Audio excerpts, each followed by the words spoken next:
Giovedì 9 novembre 2023, un cordiale saluto a tutti voi carissimi amici radioascoltatori e benvenuti ad un nuovo appuntamento con Edicola Beluna, la rassegna stampa di Radio ABM. Un saluto anche a chi ci sta guardando in diretta dalla pagina Facebook di Radio ABM e dal canale YouTube dell'Associazione Bellunesi nel Mondo. Dai nostri studi in via Cavour 3 a Belluno, Marco Creva ci accompagnerà nella lettura dei quotidiani dedicati alla provincia di Belluno. Diamo quindi subito uno sguardo ai titoli presenti sulle prime pagine. Cominciamo con quella del Corriere delle Alpi, notizie in primo piano riferita a un'intervista che il quotidiano bellunese ha fatto a Luca Zaia, presidente della regione. Zaia: non esiste futuro senza sanità pubblica e sullo sviluppo del nord-est solo con l'autonomia, Olimpiadi credo nella compensazione. Lo sviluppo a nord-est, l'autonomia, la sanità, il fine vita, i CPR per i migranti, le Olimpiadi sono solo alcuni dei tanti temi trattati dal presidente della regione Veneto Luca Zaia durante il forum in redazione organizzato da Mattino di Padova, Nuova di Venezia e Mestre, Tribuna di Treviso e Corriere delle Alpi. Il presidente ha risposto alle domande dei giornalisti. L'approfondimento lo troverete da pagina 2 a pagina 3. Nelle cronache, ovviamente riferite al territorio bellunese, il voto a Belluno, ok al bilancio, i 9 bambini da lunedì all'asilo nido, notizia riferita al capoluogo bellunese. Parte la stagione dello sci, impianti aperti da sabato a Col Gallina e Monte Croce, l'approfondimento a pagina 20. Ancora fatti di cronaca, gli episodi nel Feltrino, condannato per il ricatto a luci rosse al sacerdote. Condannato a 4 anni e 2 mesi l'uomo accusato di estorsione, tentata estorsione aggravata ai danni di un prete. L'approfondimento a pagina 22. E la foto di copertina è dedicata al mondo del lavoro, il futuro dei dipendenti della ex Safilo. L'azienda ha rilevato lo stabilimento Safilo 2 di Longarone. Innovatec è pronta da lunedì i primi occhiali. Ripartenza a tempo di record, il presidente Moretton: 30.000 pezzi al giorno in un anno, le lenti. L'approfondimento di Dallanese a pagina 25. Cortina, lavori al palo, il Miramonti non riaprirà per l'inverno, niente stagione invernale per il Miramonti, la riapertura forse per l'estate, i lavori per la messa in sicurezza non sono iniziati ma la proprietà non pensa a vendere. Questa dunque è la prima pagina del Corriere delle Alpi. Passiamo adesso alla prima pagina del Gazzettino di Belluno. In questo caso la notizia ci porta nel capoluogo: sempre meno servizi ai cittadini. Gamba, vice sindaco del capoluogo: dopo l'approvazione del piano territoriale, i privati dovranno aiutare il comune, noi possiamo garantire velocità nelle pratiche edilizie e in cambio chiederemo l'esecuzione di opere pubbliche. Questa è la dichiarazione del vice sindaco. Il comune non sarà in grado ancora per molto di garantire tutti i servizi, lo afferma senza giri di parole il vice sindaco Paolo Gamba nel commentare l'approvazione del nuovo piano di assetto del territorio, un piano destinato a rivedere gli equilibri tra pubblico-privato, con il primo che arretra per mancanza di risorse e il secondo che sarà costretto ad avanzare se si vorranno garantire servizi e manutenzioni. Ma l'urbanistica che c'entra e come, perché noi garantiremo velocità nelle pratiche edilizie e in cambio, in una sorta di baratto, avremo qualche opera pubblica. Crolla anche il modello di lottizzazione alla Levigo. L'approfondimento di Marsiglia a pagina 2. E a proposito di questa situazione che interessa i cittadini del capoluogo bellunese, Vignato Roccona, scambio di insulti in consiglio comunale, debuttano parolacce e gestacci, protagonisti il consigliere Giuseppe Vignato e l'assessore Franco Roccone, che si è preso dello STR ... e un dito medio alzato, ma che prima aveva detto del matto all'ex candidato sindaco del centro-sinistra. L'approfondimento di Fant a pagina 3. La foto di copertina è dedicata invece alla prossima apertura della stagione invernale in provincia di Belluno. Anticipo confermato sulle piste del Col Gallina, Scina Pezzo si comincia sabato, anticipato confermato appunto, ed ecco un primo piano della zona che presto aprirà per gli amanti dello sci.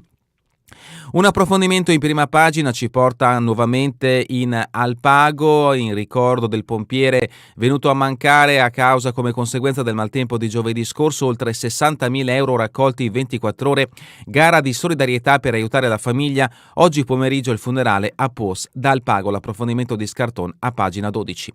Feltre, libro parlato, il centro compie 40 anni, il centro internazionale del libro parlato di Feltre compie 40 anni, lasso di tempo in cui è cresciuto diventando un punto di riferimento internazionale. L'approfondimento di Scarton a pagina 11. Anche il Gazzettino dedica spazio al futuro, in questo caso di un'azienda italiana bellunese che si trova a Longarone, Telios Marcolin. Mentre Safilo conclude definitivamente la sua corsa, l'occhialeria va avanti a suon di nuove licenze. Telios annuncia la firma dell'accordo per l'acquisizione di Barton Pereira, azienda celebre nel settore dell'occhialeria di lusso. Cortina, si è spento Osvaldo Dallas Alberti, grande personaggio ampezzano, era per tutti il maestro di sci di Cortina. È morto ieri Osvaldo Dallas Alberti, uno degli ultimi grandi personaggi ampezzani, uno sportivo eclettico che si era dedicato anche al bob e al chilometro lanciato, ma un pioniere anche del deltaplano. Domani i funerali nella Basilica Minore alle ore 15. Per quanto riguarda lo sport, ecco i richiami del Gazzettino di Belluno sulla prima pagina. Successo in appello, il Cavarzano riavrà i 3 punti già vinti sul campo contro lo Spinea. Il calendario, luglio dedicato alla carabiniera che salvò la suicida, l'approfondimento a pagina 4, e ancora sanità, lotta ai tumori, premiato reparto di urologia di Feltre. Il 25% riguardano la prostata. Il gruppo di Bertoldini ha ricevuto a Milano il bollino azzurro della Fondazione Onda. Questa dunque è la prima pagina del Gazzettino di Belluno. Addentriamoci al suo interno. La notizia messa in primo piano ci porta nel capoluogo. La nuova urbanistica cambierà gli equilibri. L'assessore Gamba parla del nuovo PAT, grazie al quale velocizzare le pratiche. Il comune non garantirà sempre i servizi, stimoleremo i cittadini a subentrare. L'approfondimento vi aspetta a pagina 2. Indennità di carica quasi triplicate per sindaco e giunta. L'amministrazione si adegua agli aumenti scaglionati previsti ancora dal governo Draghi. Ma sono lordi. E di cosa stiamo parlando? Nel frattempo, ieri nel giorno del bilancio previsionale 2024, dove si è data notizia di alcuni aumenti di tasse, qualcuno ha fatto circolare la delibera con i compensi della giunta, del sindaco e del presidente del consiglio comunale. In un tam tam senza sosta, la determinazione 357 del maggio 2022 continuava a rimbalzare da telefono a telefono. Il primo cittadino, infatti, se al 31 dicembre 2021 riceveva una indennità di 3.792,86 euro, dal 1 gennaio 2022 percepiva 6.433,07 euro. Dal 1 gennaio la cifra salirà a 7.781,52 centesimi, mentre dal prossimo 1 gennaio saranno 9.660 gli euro al titolo di indennità. Per il vice sindaco invece si passa dai 2.086 e vediamo subito ai 4.347, e il presidente del consiglio percepisce oggi 1.935 euro, ma dal prossimo anno l'indennità sarà pari a 2.173,50 euro. Si adegua agli aumenti scaglionati previsti ancora dal governo Draghi. E sempre dal Consiglio Comunale volano gli insulti. Il consigliere Vignato alza il dito medio contro l'assessore Franco Roccon, che poco prima gli aveva dato del matto. Sul tavolo gli aumenti delle tariffe e le difficoltà di bilancio. Massaro, avete già alzato quelle della Sersa e anche la Tari. In apertura l'assise osserva un minuto di silenzio per il dottor Dallò e il vigile Locatello. Il sindaco rivendica il non aver aumentato le tasse, ma la minoranza parla di cattiva amministrazione. Tutti i fatti li troverete a pagina 3 a firma di Federica Fante. Spostiamoci invece adesso a pagina 4 con una notizia riferita all'imprenditoria bellunese. L'occhialeria macina nuove licenze, mentre ieri il caso Safilo si è definitivamente chiuso con il vertice in municipio. Altri 2 colossi acquistiscono nuovi brand. Telios amplia il ricco portafoglio con Barton Pereira e Mercoline si prende Itche Berlin, premiato con il Silmo d'Or. Il personaggio calendario dell'Arma, luglio è bellunese. Vediamo appunto in questo scatto la protagonista del calendario dei Carabinieri 2024. Si tratta di Martina Pigliapoco, che soccorse un aspirante suicida che era prossima purtroppo a togliersi la vita in località Lorenzago di Cadore. Siamo a pagina 5, castagnata educativa alla Gabelli, altra notizia che ci porta nel capoluogo bellunese. Gli alunni uniti ai bimbi della Cairoli ne hanno cucinato 15 kg col prezioso aiuto del gruppo Alpini. Sala, cresce l'interscambio tra le 2 scuole e sabato le celebrazioni religiose per San Martino. Lega, basta attacchi dei lupi in Alpago, voi piangete bambotto, io le pecore. Il segretario invoca l'apertura della caccia contro il predatore. Questa è la dichiarazione di Andrea De Bernardin, segretario della Lega di Belluno. Spostiamoci a pagina 6, Feltre, lotta ai tumori, urologia premiata. Il reparto diretto dal dottor Roberto Bertoldini a Milano ha ricevuto il bollino azzurro dalla Fondazione Onda. Nonostante l'alta incidenza, il 25% dei casi maschili, grazie al lavoro dei professionisti i risultati di guarigione sono buoni. Ancora da Feltre, glifoscato, la minoranza sul piede di guerra. Secondo l'opposizione l'amministrazione si contraddice quando promuove l'agricoltura biologica. E continuiamo con le notizie che riguardano il territorio bellunese, rimaniamo a Feltre, ma è una notizia che riguarda tutto il territorio. Libro parlato, il centro ha compiuto 40 anni, la presidente Luisa Alchini: siamo sempre in crescita grazie ai volontari, la finalità più importante è quella di aiutare studenti ciechi e ipovedenti. San Gregorio nelle Alpi, mercatino artigianale realizzato dalle donne, Merry Artigiane, si terrà il 18 e il 19 alla Fondazione De Cons. E ancora da Feltre, strategie informative legate al progetto Primavera Casa. L'approfondimento vi aspetta a pagina 12 del Gazzettino di Belluno, pagina 11.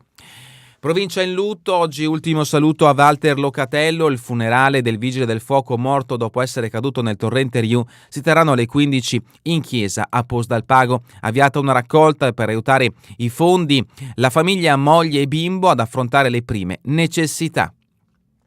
A Gordone incidenti in Val Corpassa, domani l'addio alle migranti, i carabinieri stanno ancora ricostruendo l'esatta dinamica dello scontro sulla Gordina. De Nardin, da molti anni in pensione, aveva condotto una vita da immigrante come magazziniere anche in Svizzera e in Libia, per tornare poi nel paese natio dove trascorreva serenamente gli ultimi anni fra passeggiate in montagna e la sua amata baita in località Fres. Sempre dalla Gordino, Cencenighe, l'Asca incontra gli ospiti dei vari centri e le loro famiglie. L'azienda consortile sarebbe pronta a prendere in gestione anche la struttura di Taibon. Spostiamoci a Borca, finisce il servizio associato di polizia locale, momento tragico per l'Unione Montana. Il sindaco di Borca, Bortolo Sala, parla di momento tragico, un grave passo indietro sul cammino intrapreso con soddisfazione generale nei primi anni, venuta meno in tempi più recenti. Cortina d'Ampezzo, addio a Dallas Alberti per tutti il maestro di sci. Domani alle 15 in Basilica i funerali di uno degli ultimi grandi personaggi ampezzani, sportivo eclettico e imprenditore, è stato pioniere del deltaplano e del chilometro lanciato. E sempre da Cortina, adesso è ufficiale, da sabato si può sciare sul Col Gallina. L'apertura anticipata, favorita dalle nevicate nei giorni scorsi e dal freddo in quota. Domeggi, località Agrea e nella frazione di Vallesella, acqua non potabile, autobotta e cisterna per l'emergenza. Queste le notizie che troverete all'interno del Gazzettino di Belluno. Passiamo adesso invece al Corriere delle Alpi. La notizia principale che la prima notizia che interessa, il territorio bellunese la troverete a pagina 14 ed è identica a quella trovata anche nell'edizione del Gazzettino di Belluno. Consiglio comunale, varato il bilancio, i 9 bambini possono essere accolti al nido. L'inserimento dei piccoli era stato bloccato a inizio ottobre, finalmente sbloccate le assunzioni delle educatrici. E sabato al Teatro Comunale Dino Buzzati il San Martino a Giorgio Fonagera, appuntamento alle 11:30. Continuiamo con le notizie che interessano il territorio bellunese. Sociale, autismo, 8 progetti per inclusione e svago, l'USL cerca partner. E ancora andiamo avanti con pagina 18, nel calendario dei carabinieri, salvataggio sul ponte, il comandante Pigozzo per Belluno è un onore, notizia che abbiamo trovato anche nell'edizione del Gazzettino di Belluno, e vediamo un primo piano della carabiniera che salvò la giovane donna che aveva intenzioni suicide. Pagina 19, Steam e Catullo, partnership per sostenere la gita scolastica. La catena dei Concept Store ha spiegato ai ragazzi come si realizza e commercializza un prodotto. Nel weekend gli alunni venderanno le magliette con i loro disegni nel negozio di Piazza Martiri. Turismo bianco, Col Gallina a Passo Monte Croce, sabato scia, apertura anticipata della stagione a Cortina. Il primo giorno di sci costa 40 euro, le 5 torri si attrezzano per il 25. Ristoranti, Golosaria premia 14 locali, la prima volta delle Codole. E continuiamo con pagina 21, fatti di cronaca giudiziaria, violenze, una stanza di ascolto nella compagnia Carabinieri. Verrà inaugurata il 25 novembre, giornata contro la violenza sulle donne. L'Arma, Procura e Ossoro Optimisti in campo anche nel vasto territorio del Feltrino. Continuiamo con pagina 22, estorsione a luci rosse al prete, condannato a 4 anni e 2 mesi. L'imputato 33enne aveva ottenuto 36.000 euro in pochi mesi nel 2019, minaccia l'anziano sacerdote di rivelare una presunta relazione fisica tra i due. Lavori pubblici, passerella ciclabile, patto per sistemarla, notizia che ci porta a Pont, siamo nel comune di Feltre. E ancora da Feltre, ai bimbi di Mugnai il tricolore donato dalle Penne Nere. Santa Giustina, camion attraversa con il rosso, divelta una sbarra a Formegan. Il mezzo pesante è riuscito a transitare senza bloccare il passaggio a livello. Il sindaco Minella: è andata bene, ma ANAS e Trenitalia dicano sì ai bus sostitutivi, ed ecco la zona in cui è avvenuto l'incidente. Sovramonte, notizia di spalle, strada regionale 40 a rischio dissesti, presidio dei volontari per il transito turistico. E continuiamo con Borgo Valbelluna, fogna intasata, problema risolto, ma è un intervento tampone. Niente più acque RF in via del Tempietto e traffico tornato alla normalità.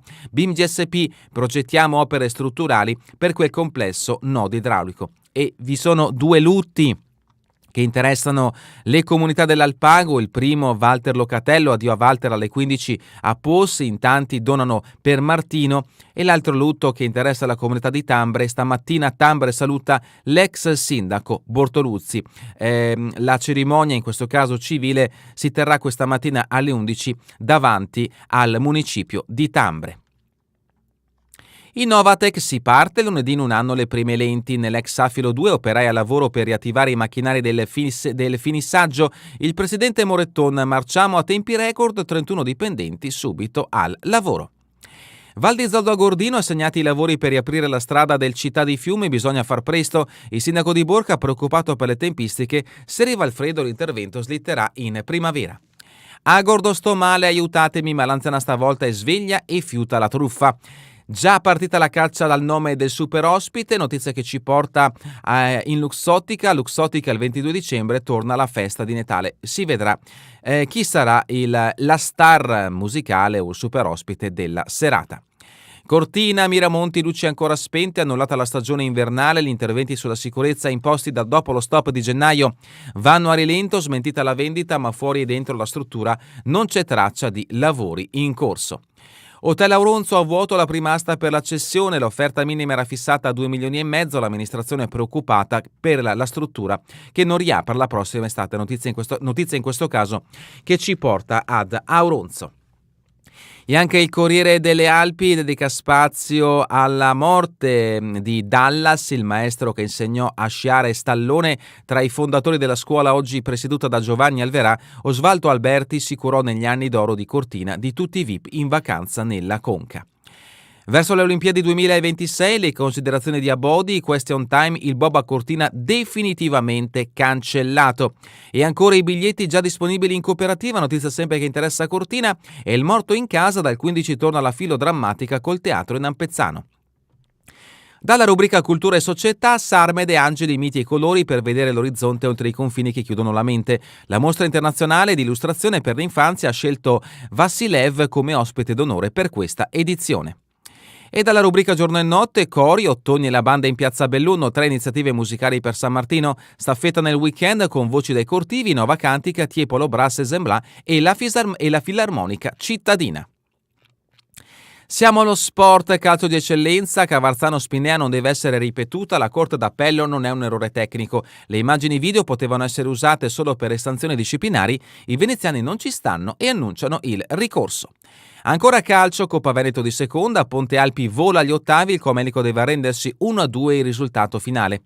Calcio di Serie D, Dolomiti, il Breno è da battere, Mazza, attenti, non sarà facile. Sport invernali, antipasto di Coppa del Mondo per Barpa, Comarella e Vitozzi, hockey dal 17 al 19 novembre, Bernardi, Cortina pronta a ospitare la Continental. Pallamano a bronze, D'Ambrossi gode il Belluno ma frena, la promozione non è un obiettivo. Basket under 13 maschile, netta vittoria del Planet nel derby contro il Planet. E terminiamo con le previsioni del tempo in Veneto per la giornata di domani. Inizialmente cielo coperto, poi tendenza a diminuzione della nuvolosità a partire da ovest fino a cielo temporaneamente sereno o poco nuvoloso. Nel corso del pomeriggio probabili locali nuvolamenti specie su zone montane e pedemontane, in particolare sulle zone nord-nord occidentali. È davvero tutto per questa edizione di Nicola Belun e vi ricordo che torneremo in replica questa sera via streaming alle 20, domani mattina all'1 ora locale italiana. A voi tutti un buon proseguimento di giornata in compagnia come sempre di Radio ABM, la web radio dell'Associazione Bellunesi nel Mondo.